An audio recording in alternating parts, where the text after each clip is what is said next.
Hola, saludos, soy Alex González, ¿cómo están? Hoy vamos a hablar acerca de un tema que es bastante relevante para todo médico que trabaje en consulta externa o en las urgencias. Se trata de los trastornos de ansiedad. Estos trastornos son muy frecuentes por varios motivos. Uno, porque son quizá los trastornos psiquiátricos más frecuentes que existen, seguramente no los más incapacitantes, pero sí los más frecuentes, junto con los trastornos del ánimo. Además, la ansiedad está presente en la mayoría de los trastornos mentales y otro factor que hay que tener en cuenta es que con mucha frecuencia se convierten en motivos de urgencia. Por ejemplo, el trastorno de pánico es una situación que muchas veces lleva a un individuo a buscar atención de urgencias. Por lo tanto, son trastornos con los que debemos estar bastante familiarizados. Entonces, viene la primera pregunta. ¿Qué es la ansiedad? Con frecuencia se utiliza mal el término. Mucha gente piensa que ansiedad significa que uno tiene gula, que uno tiene mucha hambre, que uno tiene un hambre insaciable, o realmente eso no es la ansiedad. O sea, hay gente que habla de ansiedad de comer y se ha puesto muy de moda el término, pero la verdad es que la ansiedad se refiere a algo muy diferente a eso. Si bien hay personas que cuando tienen ansiedad comen más, la mayoría pierden el apetito. La ansiedad se refiere, para diferenciarla del miedo, a esa reacción de temor, esa reacción desagradable de aprensión que existe ante un estímulo que uno no sabe bien cuál es, uno no sabe bien qué es lo que va a ocurrir, pero le está dando miedo. O sea, uno se siente mal por algo no identificado y hay la sensación inminente de catástrofe. En el miedo la persona sabe qué es lo que la asusta. Esa sería la definición, la diferencia entre trastorno de ansiedad y el miedo, o entre ansiedad y miedo. Pero eso realmente es un academicismo, porque incluso uno podría diferenciar la ansiedad como la parte psíquica y la angustia como la expresión somática de la ansiedad. Pero eso son cosas secundarias. Lo importante es que la ansiedad es la respuesta de aprensión, de preocupación que existe ante un estímulo no identificado. Entonces, hay diferentes clases de trastornos de ansiedad. Por ejemplo, la ansiedad generalizada, en que la persona tiene una ansiedad constante, el trastorno de pánico, una ansiedad en crisis por ratos. El trastorno obsesivo compulsivo ya no es un trastorno de ansiedad, pero la piedra angular para su diagnóstico es la ansiedad. Existe además la fobia social, que es la ansiedad de desempeño, la persona que se siente mal cuando tiene que relacionarse con otros individuos. También existen las fobias específicas, que son los miedos irracionales ante ciertas situaciones, o ante situaciones medioambientales también, ante animales que no son peligrosos, o las personas que sufren miedo, ataques de pánico, cuando se enfrentan a la sangre, a las heridas, a las inyecciones. Sin embargo, nos vamos a concentrar hoy en los trastornos de ansiedad que pueden ser motivo de consulta más frecuente en los servicios de urgencia o de consulta externa para un médico que trabaja en atención primaria, medicina de familia, porque realmente la gente con fobia no consulta. Las fobias son muy frecuentes, 11% de la población, pero no consulta. Entonces vamos a concentrarnos en lo que sí consulta. Entonces, vamos a hablar del trastorno de ansiedad generalizada. El trastorno de ansiedad generalizada se refiere a que la persona siempre está ansiosa, valga la redundancia.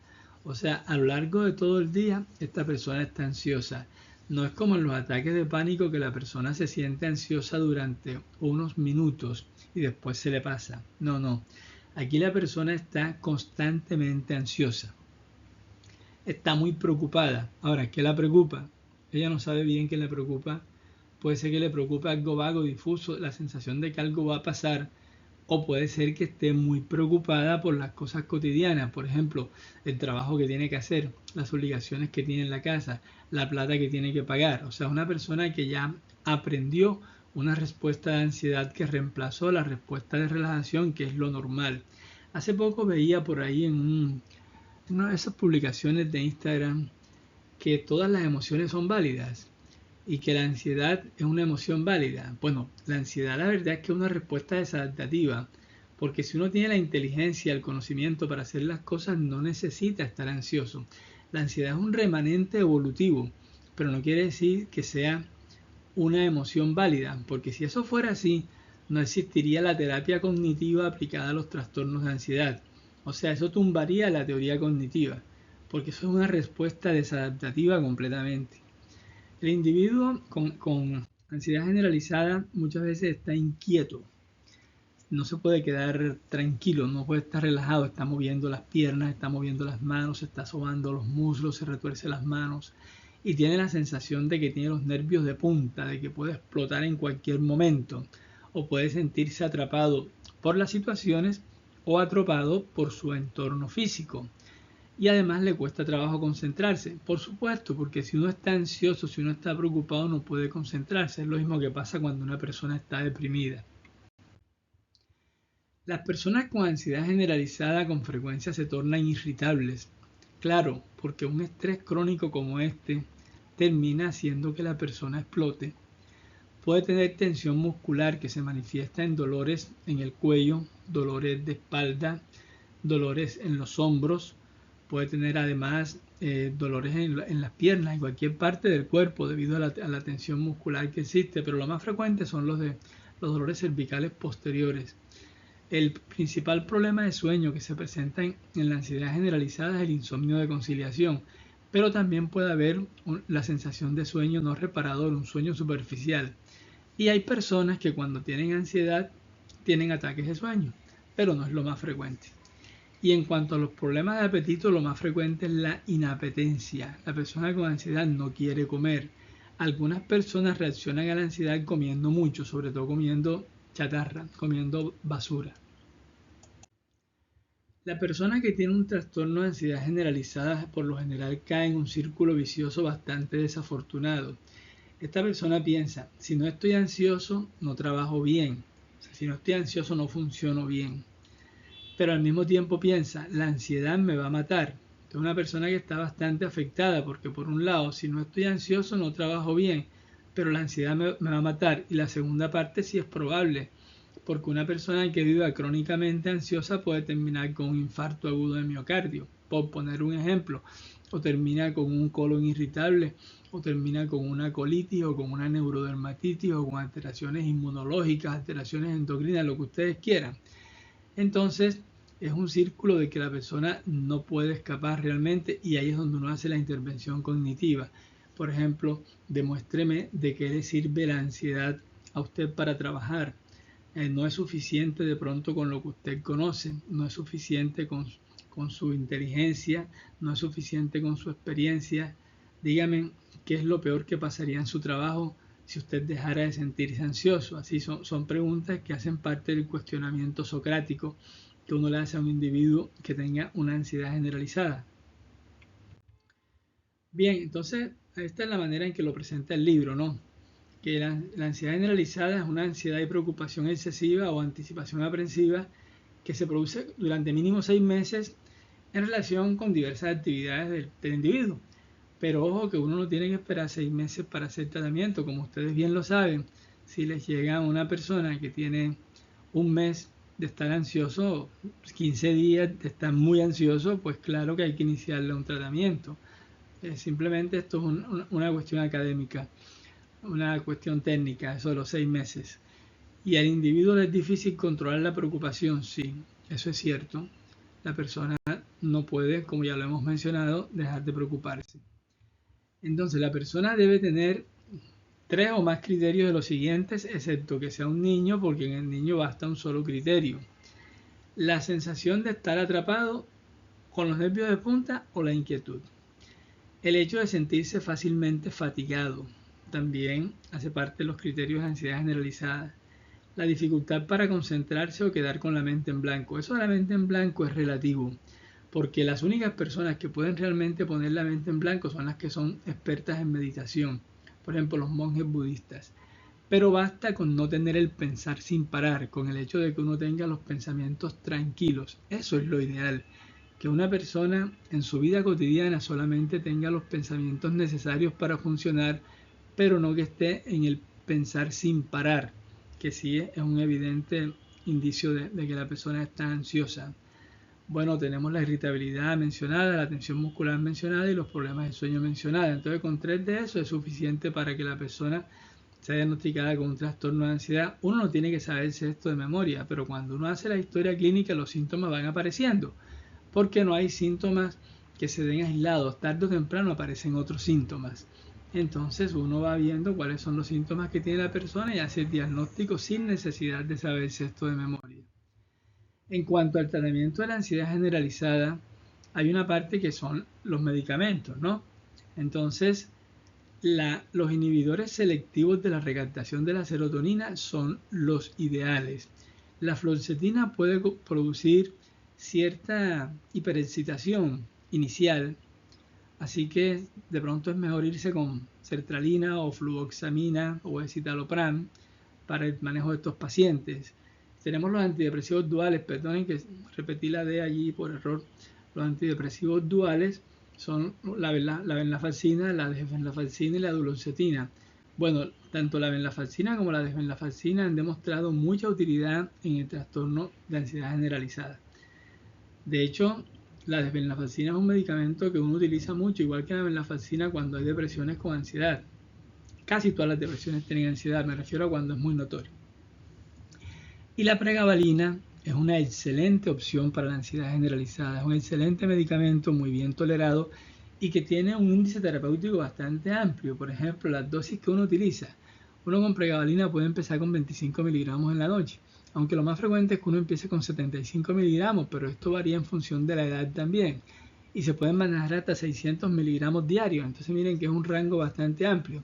Y también tiene presentaciones de 25, de 50, de 100 miligramos, de 150, así hay diferentes presentaciones, hasta en líquido viene. Y otra opción que queda son las benzodiazepinas. Les recomiendo que no utilicen las benzodiazepinas en monoterapia porque es muy fácil que haga que el paciente desarrolle dependencia. En cambio, uno puede utilizarlas, por ejemplo, acompañando un ISRS. Entonces, para poner un ejemplo, uno le da el ISRS al paciente, digamos, 6 meses a un año, pero como el ISRS no comienza a actuar enseguida, sino después de 2 o 3 semanas, entonces durante las primeras semanas de tratamiento uno puede añadir una benzodiazepina, preferiblemente de vida media larga, como el clonazepam, y se lo va suspendiendo cuando la persona tiene por ahí ya 2 o 3 semanas de tratamiento, empieza uno a bajar la dosis.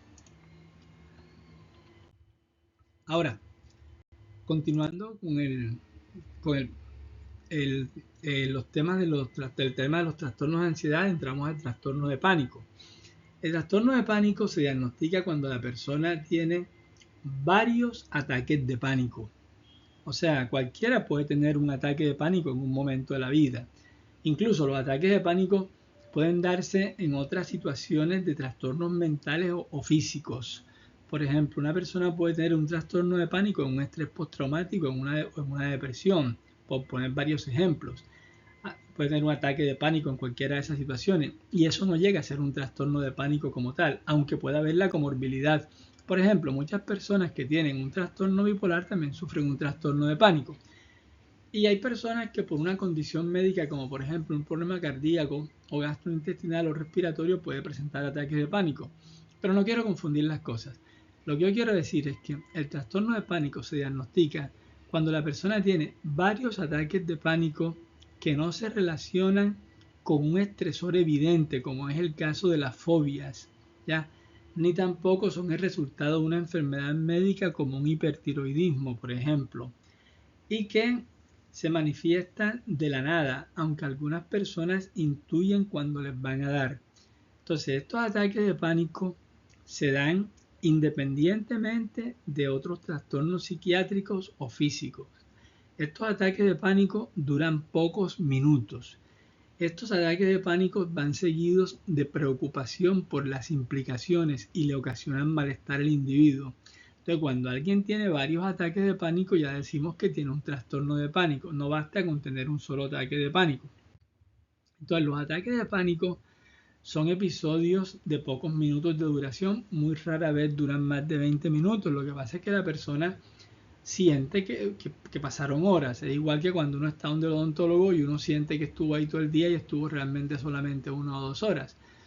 Entonces, los ataques, cuando uno está interrogando acerca de los ataques de pánico, tiene que tener mucho cuidado porque a veces la persona como quedó preocupada todo el día, piensa que la ansiedad fue durante todo el día. Entonces uno tiene que enfatizar, pero ¿ha tenido usted momentos en los cuales la ansiedad haya sido mayor que en el resto del tiempo?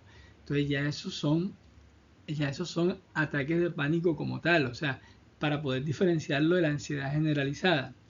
Entonces, un ataque de pánico es un episodio de instalación brusca que generalmente no está relacionado con ningún suceso, aunque puede darse en presencia de estrés. Uno no tiene que estar tranquilo para que le dé un ataque de pánico, uno puede estar estresado. De hecho, el estrés lo favorece, en el que la persona presenta 4 más de los síntomas que aparecen a continuación. Por ejemplo, miedo o malestar intenso, el corazón se le acelera, hay sudoración, muchas personas experimentan temblores, dificultad para respirar, dolor en el pecho y la persona puede confundirse creyendo que lo que tiene es un infarto. De todas maneras, como todo trastorno psiquiátrico, es un diagnóstico de exclusión. Si una persona le llega a una urgencia con un dolor en el pecho, uno no se va a tranquilizar diciendo que es un ataque de pánico, pues muy asustado que lo vea, porque el infarto también asusta y también da dolor en el pecho y da sudoración también con frecuencia y da dificultad para respirar. Entonces, si uno ve indicado hacerle al individuo un electrocardiograma y posteriormente, con el paso de las horas, hacerle las enzimas cardíacas, hay que hacerlo. O sea, uno no tiene que pensar enseguida en un trastorno psiquiátrico. Los trastornos psiquiátricos en general son de descarte, son diagnósticos de exclusión de enfermedades físicas. Bueno, volviendo al tema, la persona puede presentar una sensación de mareo, de inestabilidad, de que se va a caer o puede francamente desmayarse, como le pasaba al protagonista de Los Sopranos, que se desmayaba cuando tenía un ataque de pánico. Con frecuencia se dan náuseas y malestar abdominal. La persona tiene urgencia de defecar, por ejemplo. Escalofríos pueden darse, sensación de calor. Hay personas que sienten entumecimiento u hormigueo en diferentes partes del cuerpo, sobre todo en los miembros. La sensación de irrealidad se refiere a 2 cosas. Uno, a que haya una desrealización, o sea, que uno sienta que las cosas cambian, que el sitio ese en que uno está de pronto se le antoja diferente a como normalmente uno lo veía. O se refiere a la despersonalización, o sea, que uno mismo sienta que uno está cambiando. O sea, que uno no es el mismo, que algo raro le está pasando. Esa es la despersonalización.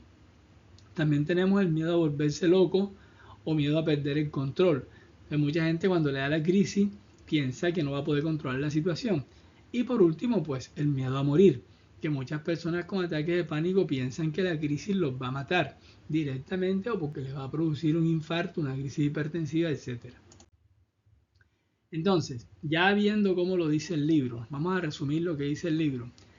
El trastorno de pánico se caracteriza porque la persona tiene ataques de pánico imprevistos recurrentes. Ahora, lo de imprevisto es relativo porque hay personas que saben que les va a dar. Ahora, un ataque de pánico es la aparición súbita, eso es importante, de miedo intenso o de malestar intenso que dura minutos.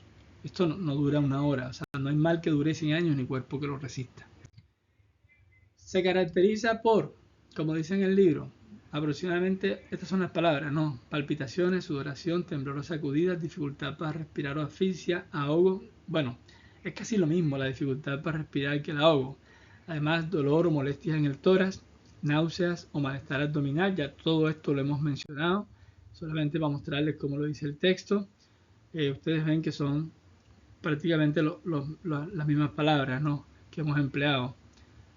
Así que ya ustedes saben que con 4 de estos síntomas que hemos enumerado o más, se puede hacer un diagnóstico de un ataque de pánico. Cuando hay menos síntomas, se habla de ataques de pánico con síntomas limitados. Pero cuando tenemos varios ataques de pánico como tal, ya hablamos de un trastorno de pánico.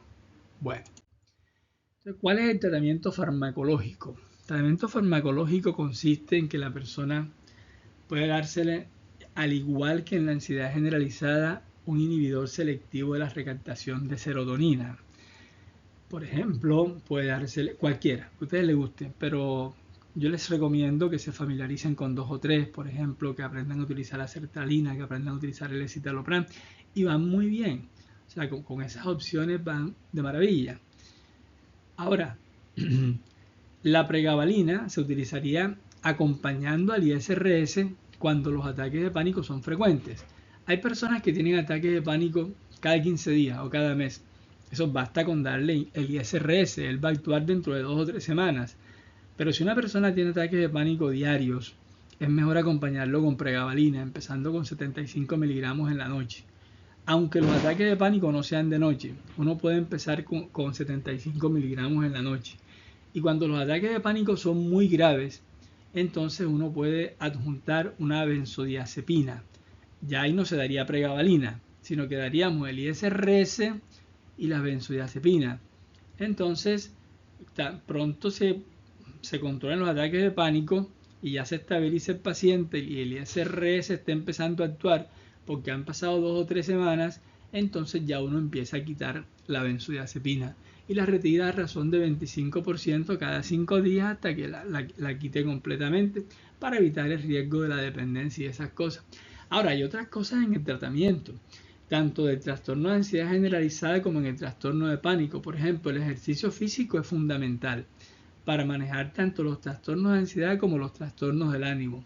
El ejercicio físico es un medicamento, eso no es una opción, o sea, eso es algo que uno tiene que hacer, que todas las personas la deberíamos hacer, pero más si tiene un trastorno de ansiedad o un trastorno depresivo. También la persona debería aprender técnicas de relajación, por ejemplo, técnicas de respiración, que se aprenden fácilmente viendo videos de YouTube o oyendo podcasts en Spotify o leyendo libros sobre conciencia plena.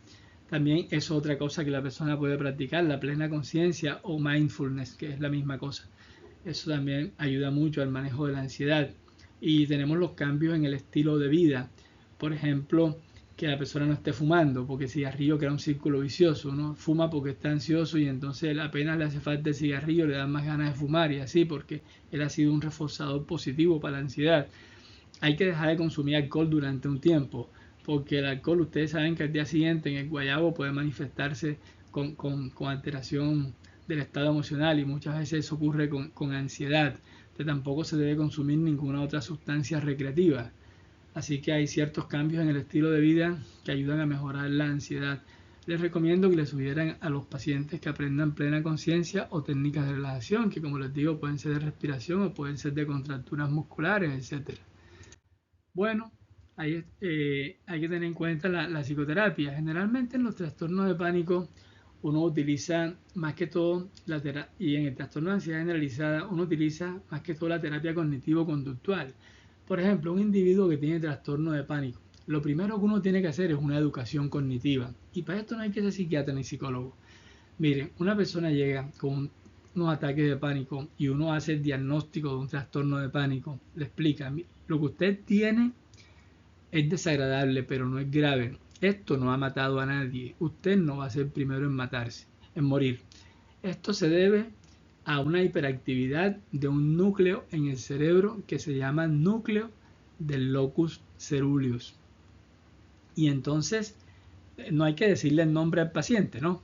Pero es una hiperactividad de un núcleo en el cerebro. Hay un sitio en el cerebro que está trabajando más de lo que debería estar trabajando y como tiene tantas conexiones en varias partes del cerebro, entonces produce todos estos síntomas que uno está viendo. Ya, aquí entre paréntesis, el núcleo del locus coeruleus tiene proyecciones tanto caudales como rostrales. Él se proyecta hacia la amígdala, el hipocampo, el hipotálamo, la corteza prefrontal, o sea, una serie de sitios que tienen que ver con la gran variedad de síntomas que produce. Pero basta con explicarle al paciente que hay un núcleo del cerebro que está trabajando más de la cuenta y sin motivo, pero que eso no es grave, que eso no lo va a matar. Y eso ya tranquiliza a la persona. Y uno le dice, cuando usted tenga el ataque de pánico, recuerde eso, recuerde que eso es desagradable, que es muy feo, que es muy maluco, pero no lo va a matar. Y en ese momento respire lentamente, casi aguantando la respiración. Respire lo más despacio posible. Y si no puede hacerlo, coja una bolsa de papel y respire dentro de la bolsa de papel lo más lento que pueda, ¿ya? Para que suba el CO2 en sangre. Para eso es que lo hacemos. Entonces uno le dice al paciente, va a respirar lento, muy lento, y verá que eso lo ayuda a que se le pase rápido el ataque de pánico. De hecho, eso hace que el ataque de pánico con el tiempo se vaya convirtiendo en ataques de pánico con síntomas limitados hasta que desaparezcan estas medidas. Así que la terapia que se prefiere hacer es la terapia cognitivo-conductual y tenemos la conciencia plena, mindfulness, ya se lo he mencionado, y el ejercicio físico que también hemos hablado de eso. Bueno, vamos a hablar de la agorafobia. La agorafobia consiste fundamentalmente en que la persona tiene miedo a encontrarse en lugares en los que recibir ayuda o escapar puede ser difícil o embarazoso en caso de presentar un ataque de pánico u otra situación como por ejemplo una angina de pecho o una diarrea, por decir algo. Agorafobia significa literalmente en griego miedo a plaza de mercado. Entonces en la actualidad se utiliza para el miedo a los sitios congestionados o a los sitios muy abiertos. Lo traigo a colación porque muchas personas con ataque de pánico desarrollan agorafobia. Entonces les da miedo salir a la calle solos y buscan un compañero fóbico. Pero también la agorafobia puede presentarse sin ataques de pánico ni nada, así sencillamente la agorafobia. Entonces, la agorafobia se diagnostica según el libro cuando uno tiene miedo o ansiedad intensa ante dos o más de los siguientes criterios. Por ejemplo, uso del transporte público. Piensen en los buses de Transcaribe cuando van bien llenos a las 7 de la mañana. Estar en espacios muy abiertos. O sea, he tenido pacientes que se sienten mal cuando están caminando, por ejemplo, por una calle muy abierta. Bueno, aquí no es que haya muchas, o espacios públicos muy abiertos y sienten que no tienen de dónde agarrarse. Otros cuando están en sitios cerrados. Entonces es paradójico que la agorafobia se pueda manifestar en espacios abiertos, pero también con un componente claustrofóbico. Sí, pero es aparente la contradicción, en la práctica se ve. También hacer una fila o estar en medio de una multitud. Esta persona no podía ir a un desfile, no podía estar en un estadio. Y también se puede manifestar como miedo a estar fuera de casa solo. Entonces, con dos de esos, que uno no tiene que saberse de memoria tampoco, sino que uno lo encuentra en la historia, pues ya es suficiente para hacer el diagnóstico de una agorafobia. Entonces, la persona teme o evita las situaciones porque hay una idea de que escapar puede ser difícil o de pronto no tener ayuda si hay los síntomas que yo les he mencionado anteriormente. Ya, ya esto se lo adelanté hace ratico.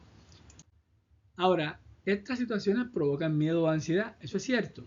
La situación se evita, la persona busca un acompañante o lo vive pero con mucho miedo, con mucho malestar. Y este es un miedo que es desproporcionado a lo que se está viviendo. Es un miedo continuo y también se anota el especificador de duración de 6 o más meses, que no hay que esperar eso para tratarlo. Eso no es necesario. Ahora, la agorafobia, ¿cómo se trata? Pues básicamente es con conductismo. O sea, el tratamiento de la agorafobia es que la persona salga, que se atreva a hacer las cosas que necesita hacer. O sea, esto es hazlo, enfréntalo. O sea, que hay una parte cognitiva, sí. ¿A qué le temes? ¿Qué es lo peor que podría pasar? ¿Qué crees tú que va a ocurrir? Eso es muy importante, sí. Manejar la parte, manejar la parte esa de la parte de la terapia cognitiva. Eso es sumamente importante. Sin embargo, lo que es determinante es la parte conductual. O sea, no es solamente corregir las distorsiones cognitivas que tiene el individuo, que me va a pasar algo, que no voy a poder escapar, que me voy a caer, que voy a estar temblando. Bueno, ¿cómo sabes que te va a pasar eso? Explícame, tú eres adivino, ¿cómo puedes ver el futuro? ¿Alguna vez te ha pasado? ¿Qué es lo peor que podría pasar? Pero está determinante la parte conductual. Hazlo. Tienes que salir, tienes que exponerte. Medicamentos, sí, uno puede utilizar un inhibidor de la recaptación de la serotonina, uno puede utilizar pregabalina, pero si el paciente no aplica las herramientas conductuales básicas, que son exponerse a la situación, atreverse a salir de la casa, llevar una vida como la que llevaba antes, esto no va a tener éxito. ¿Ok? Bueno, entonces muchas gracias por su atención.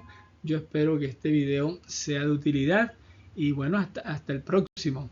Les deseo un feliz día. Gracias por la atención.